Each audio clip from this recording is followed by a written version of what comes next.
J. Cole's album, Forest Hills, became #1 without any features, no hits for the radio, and no one else carrying the weight of his project.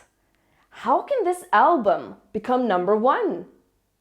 With a strong and loyal fan base. Hi everyone, I'm Rebecca Smartbakken, and in today's video, I will give you 4 ways to start building a strong and loyal fan base. So whenever I ask a musician, who's your audience? Who's your fans right now? Describe them. I get the most random answers. Oh, everyone will like my music. Anyone from 18 to 40. Anyone that likes hip hop. Anyone that likes house music. Know your niche, musicians.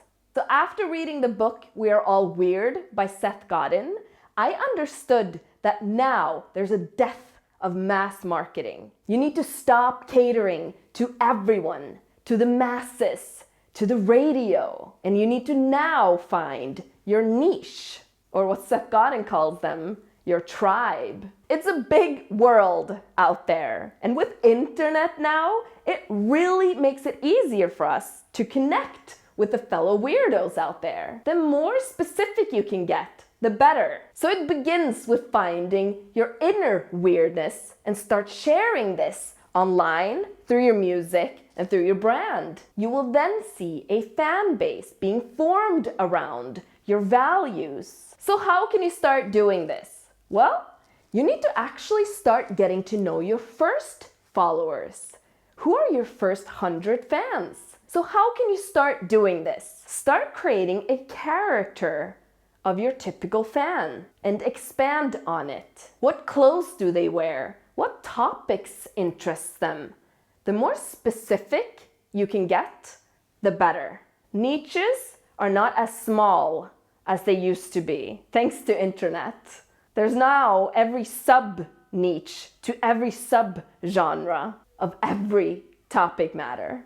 Your first fans connect with you for who you are, everything that you do, your values, your interests, your beliefs, your music, your lyrics, your beats. If you're able to communicate and show these different areas of yourself, you're gonna make it easier for people to connect with you, for other weirdos to find you. You have to let your weird light shine bright so your fellow weirdos know where to find you, right? So here are 4 different ways that will help you build a strong and loyal fan base. #1, engage online. Everyone is online. Everyone hangs out online. The key is to understand your audience and know where they hang out. And the more specific you can get, the better. Of course, everyone's on Instagram, Facebook, and these big channels. But can you find niche channels where your audience are hanging out? An example here is Reddit. Tons of artists like deadmau5 and J. Cole use Reddit as a form to communicate and engage with their fans, with their audience. Because their audience and their fans, they're already hanging out inside Reddit. They go through the threads, they engage, they spend countless of hours on that platform.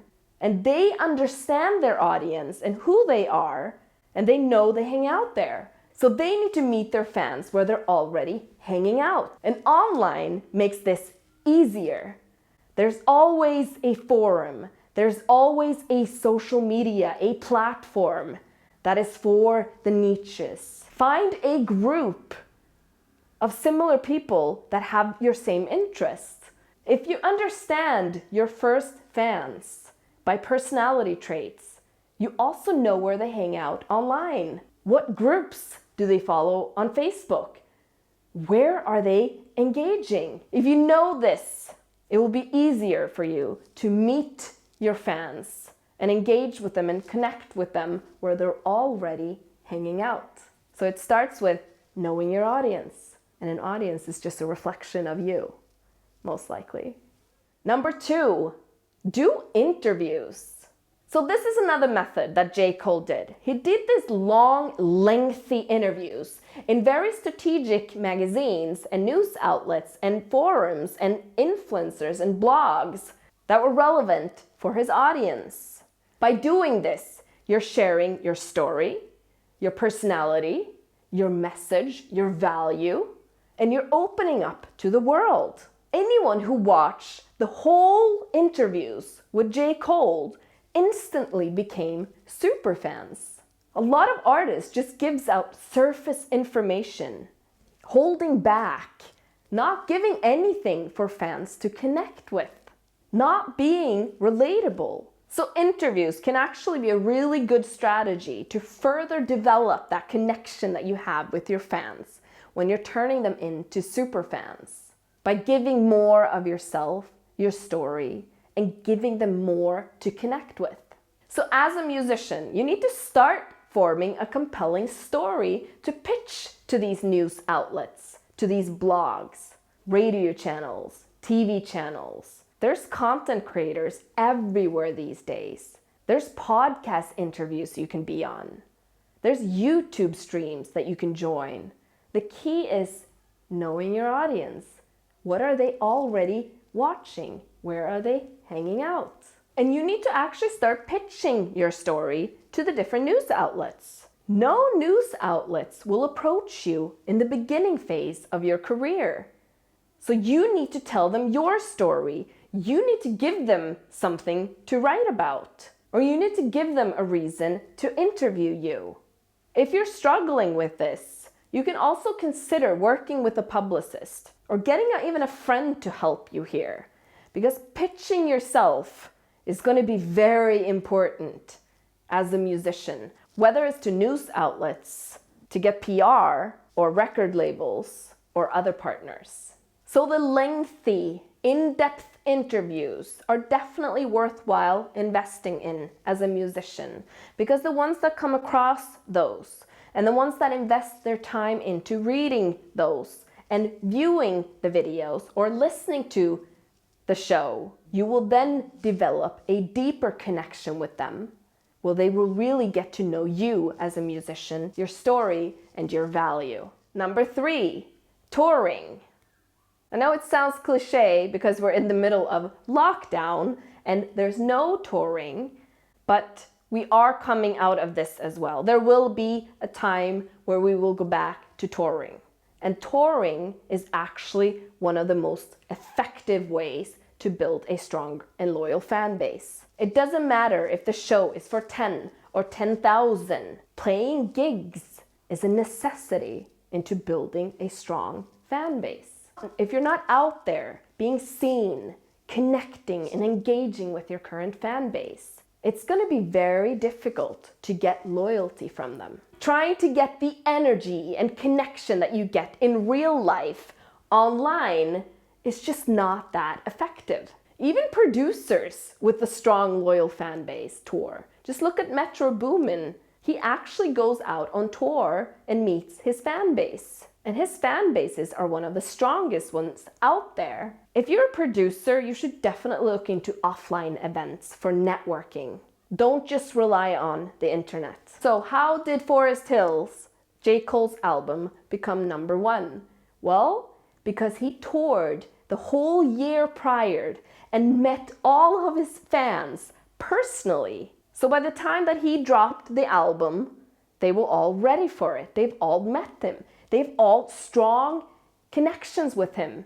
So they all go check it out. He was really creative with his shows. He did anything from pop-up shows, $1 shows, student shows, surprise shows. I mean, he was touring all the time, investing a lot of time into meeting his fans personally and developing that connection and loyalty from them. So when he dropped his album, Forest Hills, they were all there waiting for him. Number 4, you need to be authentic. So this goes back to how I started today's video. You need to be more specific of who you are. You need to be authentic. You need to be unique.